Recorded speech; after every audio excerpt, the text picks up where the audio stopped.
Welcome to the Still Christian podcast, where we retrace our steps through evangelical culture, finding a new way forward without abandoning our faith.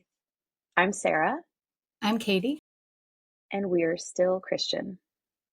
This is our first episode of season 5 called Church Kidz, and that's kids with a K-I-D-Z. In this series, we explore what authentic faith looks like today for those of us who grew up coloring pictures of Jesus with a little lamb on his shoulders, eating goldfish from those tiny single-use paper cups, and spending sweaty yet earnest summers in vacation Bible school.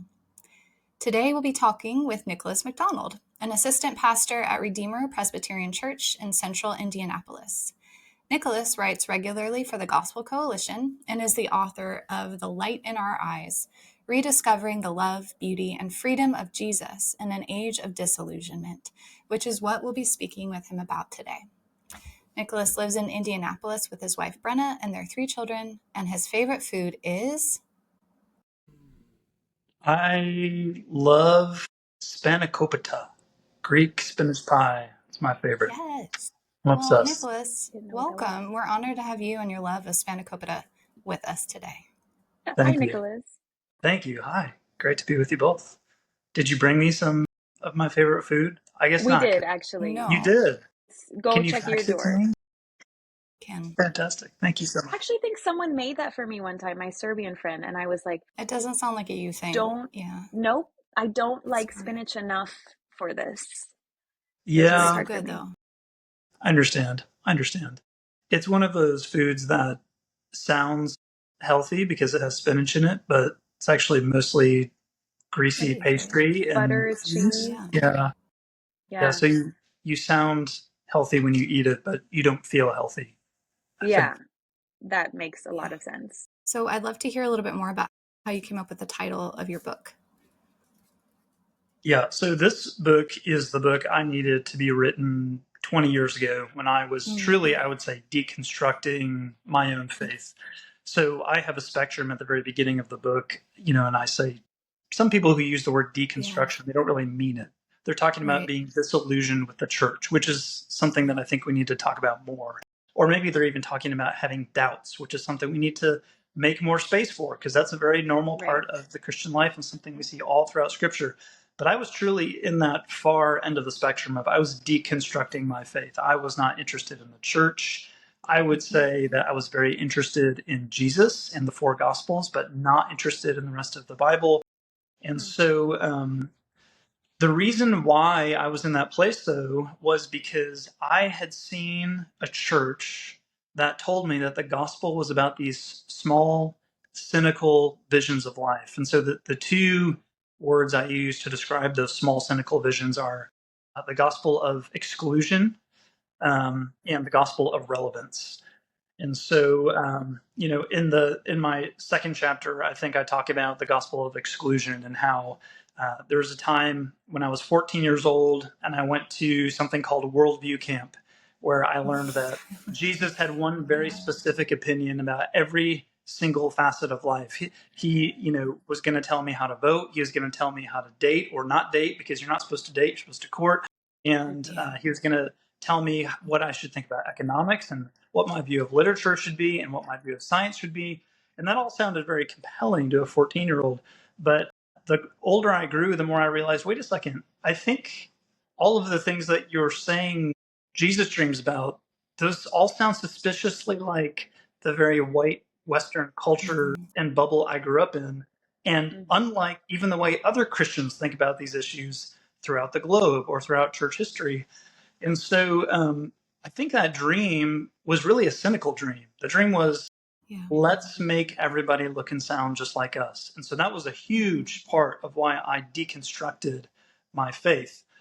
Then the other half of that was going to a youth group pretty soon after this experience, where the pastor would stand up and he would talk to us about how God wanted to fulfill my dreams, which also sounded great to a 16-year-old, because I've got dreams as a 16-year-old. Here's the car that I want, here's the job that I want, here's the income that I want. And so this sounded very attractive to me until, again, life hit me square between the eyes. And we actually took a trip my senior year of high school to a place called Kwakwa, South Africa. And it was a very small, very impoverished village that had actually been created from apartheid. And so there are people in this village that some of them are Christians, some of them aren't, but they're living on bone broth. They are very hospitable, very happy. And I just thought, if God wants to fulfill everybody's dreams, he either hates these people or he's really bad at his job. Because I know that the Christians I'm meeting in these places, they're better Christians than me, just objectively. By any standard, I know that they're more faithful followers of Jesus than I am. And so that sort of pulled the rug out from under me. And then 2 weeks after that was when I experienced my youngest brother's death. He died in a drowning accident. So just a couple of weeks before I went off to college. And I thought, well, okay, so what do I do with this idea that God's whole purpose in my life is to fulfill my dreams? Because my life feels like a nightmare right now. Yeah. So does God not love me? Does God not care about me? And so I think it was these very small, very attractive sounding, a little bit like Mountain Dew or candy. Like it gives you a rush to think, oh, he agrees with me about all my political opinions, or he agrees with all of my dreams about life. It feels good. But when life hits you, you realize those are really small, cynical dreams. Those are not really. And so you begin to doubt, is this whole thing just made up by us? Is it just to tickle our ears? Is Jesus even who he says he is? And so that was the deconstruction process for me. And I would say it really came from the cynical dreams handed to me by the evangelical church itself. And I think this is what we often miss in the conversation, is that we've got to own up to the ways that we have handed the next generation more cynicism and more false visions of hope, when really I think Gen Z in particular is desperate for hope. They're desperate for a vision of life that can give them a sense of purpose and hope that God is at work in the world. I want to take a step back for a second, and we're going to, can I frame this as a game? We're going to play a quick game of rapid fire definitions, because you have so many specific words you use throughout your book that I think are worth taking a second to define. So I'm going to give you a word or a phrase, and if you can give me, let's say, one sentence, and try and sum it up. Good luck. Okay, you ready? Ready. I will give you a one sentence answer to your questions. Is it going to be a really long sentence? Because I was about to give you more parameters. I'm not sure they're going to make sense, but I will give you a one sentence answer to the question. Well, okay, first one. American evangelicalism versus British or Australian evangelicalism. American evangelicalism is deeply shaped by the Civil War and the way that we changed the definition of the gospel in order to suit our agenda as a church, whereas evangelicalism around the world is not so shaped by that event. Bully evangelicalism. Bully evangelicalism was summed up to me by a pastor one time who was responding to my playing Christian rap music and said, if I don't understand it, it's not Christian. Oh my gosh. Yeah, that was a shocking / revelatory story that you shared. I missed that. Oh my gosh. That's so funny. You also quote Lecrae in the book. So I just want to say, Lecrae, what do you think about that? Andy, what do you think about that? Deconstructed versus deconstructing. If you have deconstructed, you no longer believe that Jesus is the Son of God, whereas if you are deconstructing, you do. Love that. I feel like that, for me, that slight difference in words was like, for me, it was maybe the most impactful. Like just to see those two different stages, just the ending of the word changed. Really powerful. Can I throw one in there? Deconstructed versus departed, because I feel like that was a really good final phase term that I'd love to hear you speak more about. I actually use the word deconstructed and departed synonymously. Okay. So I would differentiate between someone who's deconstructing and someone who's deconstructed / departed from the faith. Okay. That makes sense. Good question. The next one is healing from deconstruction, and why I have that there is to kind of ask you, why have you chosen to use the word healing in relation to deconstruction? Well, I'm going to jump into the next definition, I think, when I answer this one, but I don't like talking about reconstructing our faith. because that is very private and individual. And I don't think healing happens alone. I think it happens in communities. Well, and I think one thing that kind of caught my attention with you referring to it as healing from deconstruction, and I don't know that you would disagree with this, so you have to tell me what you think. But I have always thought of deconstruction as like kind of like constructive criticism, in that it's like a negative thing but done for a positive purpose. That's how I've thought about deconstruction. And so to then see you use the word healing, healing to me implies that it's something negative, that in this case, deconstruction is negative and we need to heal from that. So I'd love for you to expand upon that a bit. Yeah, I would say that for my own journey, healing needed to happen. And I still wouldn't say that my deconstructing was a bad thing. I was healing from the ways in which, to me, the church had presented me something that was less than Jesus' best. And um, so one of the things I try to talk about in this book is the fact that, you know, the church has wounded us. And at the same time, the church is the place that Jesus has given us to find healing. And that's just the hard irony of being a human being. That's just true in all of our relationships. Those of us who've had dysfunctional families know that, you are most wounded by the people who love you, and yet you are only going to find healing through people who really love you, right? So this is one of the reasons I really lean into that word healing, is because I do think deconstruction, I think, does imply that there are some bad or negative things you've experienced or been taught. And so I when I say deconstruction needs healing, I don't mean that you've done damage to yourself. I mean that you probably have a lot of baggage and damage that's been done to you, and it does need some healing. Yeah, that makes a lot of sense. Last one of your rapid fire definitions. You're doing great. Reconstruction, which I know you talked about this a little bit already. Reconstruction versus renewal and restoration. So one of the other reasons I don't love the word reconstruction is that it implies that somehow I am the architect of Christianity. And I think that what has most renewed my faith has not been sort of imposing my own life or experiences or thoughts on what the Christian life should or shouldn't be, but really leaning into what the global and historic church has always said that the gospel is, and finding a lot of renewal and restoration through that big, global, beautiful body of people that Jesus has brought around me. So reconstruction would be, I'm going to figure it out for myself. And I would say renewal is, I'm going to lean into this big global village that Jesus has given me to find a bigger, more fulfilling vision of what he has for me. I love what's coming up for me as a quote. I think it's from part 2 of your book. You said, "I've been inside this evangelical mess long enough to know that we made it.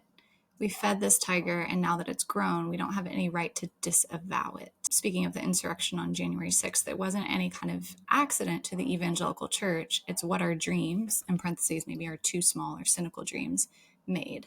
During the weeks following, I wondered what Jesus would be doing if he lived in America in 2021. And then you say, "I believe there is a Christian faith older than our American dreams."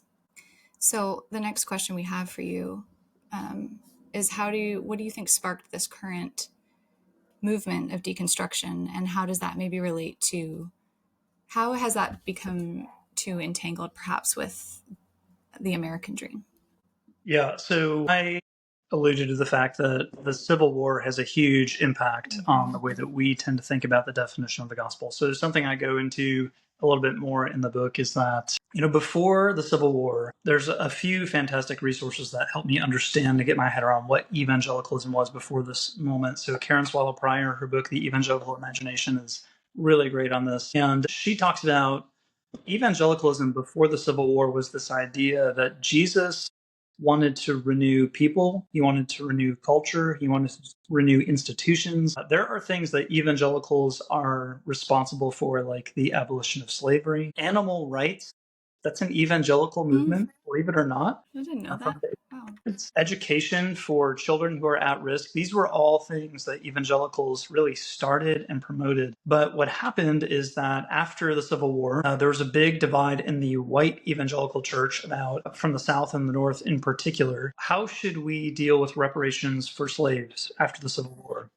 And so, as the church looked like it was about to split over those issues, there was a young evangelist named D.L. Moody who had the idea that, you know, what if we just tweaked the definition of the gospel a little bit so that this whole debate could be avoided? And what if we said Jesus is actually not very interested in renewing culture in society? And what if we said that, in fact, although the Bible describes the kingdom of God like a seed that's growing and like a woman who's in labor, what if we, instead of having this optimistic and engaged vision of the gospel at work in our society, what if we changed the narrative and we said, actually, society's getting worse.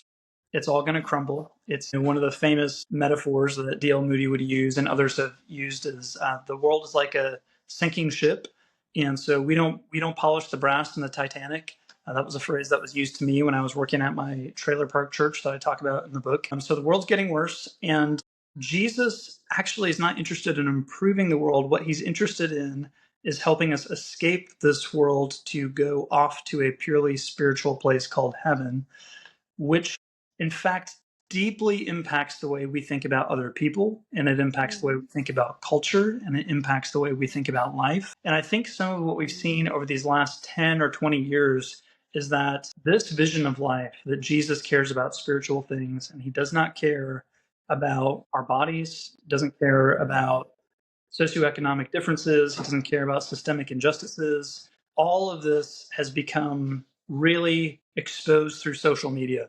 And so people are saying the quiet part out loud. And yet, when I look at things like January 6th, like I said in the book, I just see, yeah, this is what I grew up with. This is not surprising to me that people are very angry and in Jesus' name are fighting for their own rights and have disregarded wisdom. And so I think that movement of defining the gospel as this escape from this world, it's chickens are coming to hatch in a lot of ways, and I think that's led to a lot of deconstruction in the church. Like one of the things I realized my first job out of seminary was at a church in an at-risk community, and it was this was the reason why I went to this church, is because I wanted to work with youth in an at-risk community, and my wife Brenna did as well. And so we're at this church, and we're working with these kids who literally they can't read, they cannot read, and preaching out of the King James only version of the Bible. So you can imagine how much extra hoops I had to jump through to explain that to them. Yeah.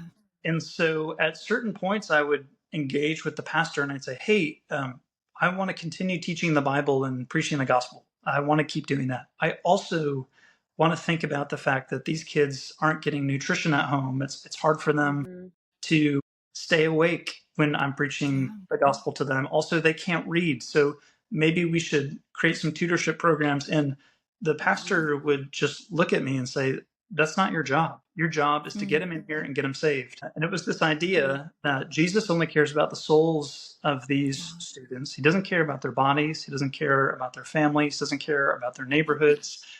He only cares about one little part of them. Yeah. One thing that you've brought it up a few times in conversation tonight, and you've talked about a lot in the book, and I loved this so much, was I'll give you the example of when you're talking about your friend Sajan and you call it his sense of ancestry. Like, as an American, I don't know what that is, because I feel like, I mean, I do as a grown up. Thank you. I've learned things along the way. But like, our country is so young, right? Like, even if you go to Europe and you see a cathedral and you're like, what year was that built? Like, America didn't even exist yet. So I'm curious, like, please, if you'd like to share more about Sajan and this idea of like the sense of ancestry, the question that I want to ask you is this what American evangelicals are missing? I'm curious if are Christians around the world deconstructing, or is this an exclusively American movement, a largely American movement? What do you think? Yeah, that's a great question. I don't know that I could totally answer your question about Christians around the globe deconstructing. I do find that the deconstructors that I work with are really deconstructing the particular American gospel that we've been talking about. So that's my own experience. So Sajan, he comes, he's from India and is part of the Eastern Church, which is very different. And so one of the things that's very prized by the Eastern Church is this sense that, they can go back to the gospel that Thomas from the four gospels, the follower of Jesus, he came and he spread the gospel to us. And that's very important to them that he is their apostle. And so they are very, very intentional about here's the way that he did it. Here's the way that the church in the past did it. And so this is the way that we do that because we have great pride in being connected to this ancestry that we have. And I think you're 100% right, Sarah, that this does not even map onto our radar as Americans. Of course, one of the, I guess, embarrassing things about one of my experiences in college when I went abroad to England and I had been out of the church for a couple of years, it did not even occur to me that the evangelical experience I had was not the only expression of Christian faith. I just assumed that's what Christianity was. I mean, that's a very American assumption. Exactly, exactly. And so it was stepping into a church in England where they called themselves evangelical, but were talking about issues that were very different than the issues that I was talking about. For example, one of the things that they really were gung-ho about in this church was buying fair trade food from the grocery store, which is not even a phrase I'd ever heard before. But this was an evangelical, we're here to preach the gospel to you and convert you kind of a church. And I thought, this is I didn't even know this was possible to care about other things than our kind of pet issues that serve us, And so that's when I started to realize that maybe my particular expression of faith is a small blip on the screen of church history, and maybe there's something else out there. So one of the things I was very privileged to be able to do is go to seminary. And my first semester, I took a systematic theology 1 course, which, this is where you learn about the Bible, and this is where you're supposed to learn about the Trinity. But actually, my professor, Richard Lintz, he spent the whole first semester teaching us American church history. And by the end of it, he said, okay, this is why you think about Christianity the way that you do. And he went back through the Civil War, and he went back through all these things that had happened. And so his point was, whether you acknowledge it or know it, you are influenced by your ancestors. And so are you going to lean more deeply into that, or are you going to just accept what's handed to you? And so one of his points that stuck with me and changed the way I think about Christianity forever is he said, evangelicals tend to read the Bible like we do not have a sinful bias that we bring to it, and we do not have a cultural bias that we bring to it. And the only possible way that you can read the Bible and escape your own sinful bias and cultural bias is by being in conversation about the Bible with the church all around the globe and the church throughout history. Otherwise, you're just going to read all of your own thoughts, feelings, and desires into that book. And that totally reshaped the way that I thought about faith and theology and finding renewal. And so that's a big part of what I write about in this book. Yeah, the idea of the global church, and I mean, it's illuminating, and it's something that we all desperately need. You write in your book, to me, the best evangelists are people who, number 1, believe Jesus is at the center of everything. Number 2, have the intimacy with non-Christians to see where Jesus is at work in their lives. And number 3, have the courage to name it. I would love for you to share more about this idea of evangelizing, healthy, helpful evangelism. Yeah, so evangelism does get a bad rap. But I'm an evangelist at heart. I'm very happy to share the gospel with people because I love Jesus and I love people who don't know Jesus, and I want them to know who he is. I think the reason why evangelism was so complicated for me when I was growing up is that I was trying to narrate this gospel that wasn't any use to anybody. And so it was very, I had to come up with all these techniques and ways of making you feel like, let me help you feel the weight of your sins so that you can be interested in this thing called heaven, even though I know that doesn't sound very attractive. Like, we can get there. And so it just felt very forced and unnatural. I find evangelism very natural today. And that's because I believe that Jesus is the Lord of everything. I believe he's interested in healing everything. And someone I talk about in the book is my friend Luke. And Luke the dirt scientist. And so, Luke and I met on a college campus. He was a freshman at the time. I was doing college ministry. And, it's really interesting, Luke's journey, because Luke had de-churched long before he came to campus. He had actually de-churched from a very progressive church, feeling like, well, this is all just a political agenda I could find anywhere. I don't really need Jesus thrown in there. And so he left. So I asked him to join on one of our Bible studies, and he's a curious and nice enough guy that he said yes. And that Bible study may or may not have existed when I invited him to it, but we made it exist. And so he started getting together with us, and I did a Bible study with him. And I had a group of very sweet, but maybe not totally socially adept freshmen in our group. And so they would get together to study the Bible, but they wouldn't talk to each other outside of that. They wouldn't hang out. And so at the very end of the semester, I said, guys, it's really cool that you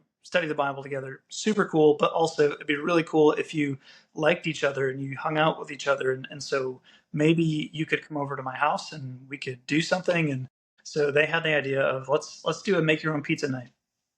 So they all come over to my house and they're starting to make pizzas. And Luke joined the group. And I have to tell you, the whole time this event was going on, I was thinking, this is terrible. This was a bad idea. This is not going well at all. There were students who were talking about their nursing homework. There's a student who will only talk to my dog. There are students who are just sitting there quietly.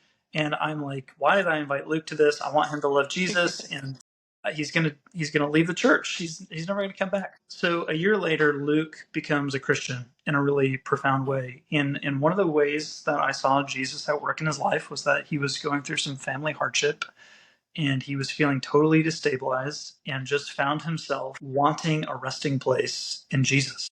And I said, Luke, I think that's the Holy Spirit in your life. He's drawing you to himself. In fact, the fact that you want that tells me that Jesus has already done something in your heart that is new and different. And so he became a Christian. And then his senior year, I sat down with him and I asked him, Luke, what was the thing for you? Like, what was the thing that made you want to follow Jesus? And of course, I'm thinking I've led a lot of really great Bible studies with Luke. I've preached some pretty banger sermons. Like, I had some pretty good answers to some of his hard questions. And he thought about it for a minute and he said, I think it was the pizza night. I think that's probably the thing for me. I said, Luke, you must have misheard my question. I asked you what made you want to become a Christian. He said, no, it was that pizza night. It was like, here's this group of people, and I don't see why they'd be together other than the fact that Jesus brought them together, and it's just kind of quirky and weird. I think this is what I'm looking for.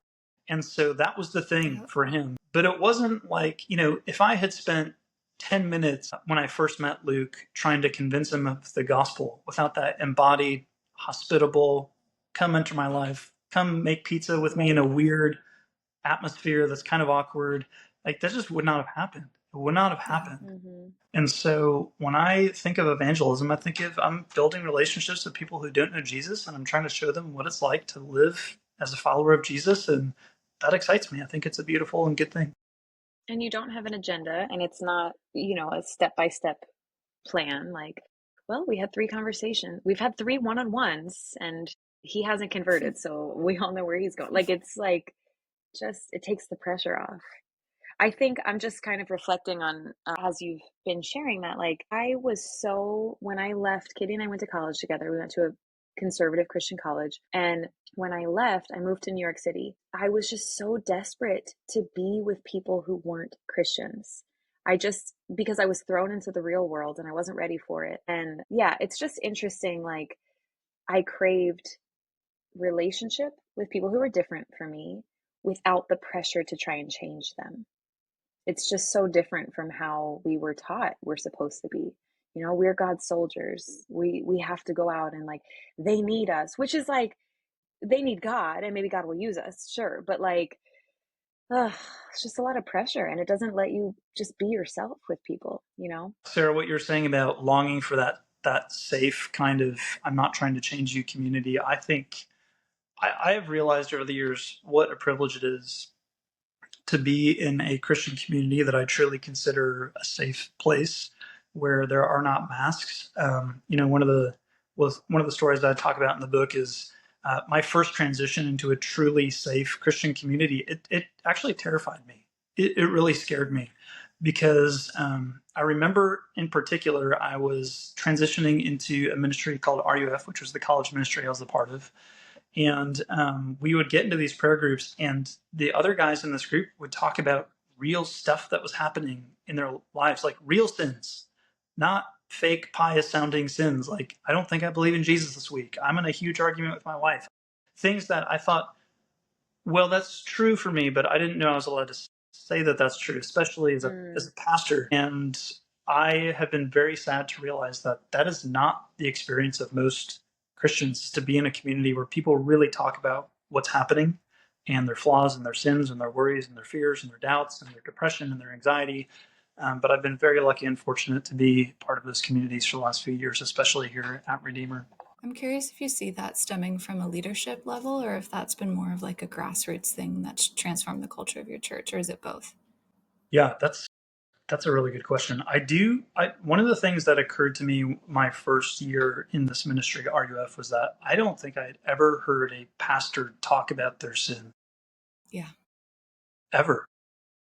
Which feels strange. I think we assume, right, that pastors are sinners like everybody else. And so I do think that there's a tone that's set, there's a culture that's there. We just had a beautiful sermon this last Sunday from my friend Brandon, who talked about his experience of depression over the last year. And he talked really viscerally, going through Psalm 42 and 43. This is what it feels like to be depressed. It feels like you can't feel your feelings anymore. It feels like you're just remembering what happiness was. It was this very raw, visceral, like, I almost didn't want to listen to it because it was really painful to hear. Yet I think unless you have pastors and leaders who talk to you like that, you're not going to model that in your own community and in your own life. If it's very plastic from up front, I think it's going to be very plastic in your groups or Bible studies or whatnot. Yeah. That's such a profound tension, though, for pastors, because if you're too vulnerable, you could get canceled or fired. But if you're not vulnerable enough, then that culture won't infiltrate your church. So yeah, absolutely. Yeah, I'm married to, I don't want to say I'm married to my pastor. My husband is the pastor of our church. And we walk that line so constantly. His sermons are so compelling. I just had to marry him. Yes. But yeah, the tension between like vulnerability and maybe even just a sense of like emotional nakedness, like how safe is it, like are we really safe, constantly kind of testing those waters. And I think I have a little more freedom, to be honest, with our church community than probably my husband even feels. So I mean, I'm wondering about how we can offer that degree of safety to the people in leadership in our church as well, or if that's even possible or desirable. But anyways, you talk about covenant community, and that's what you found in your church, as a community of people that have covenanted to journey together over the long haul. And I think that's really beautiful. And you wrote, to covenant is to promise faithfulness to another person or group. The reason covenant is so key to this community is simple. Covenant means our relationship isn't based on performance.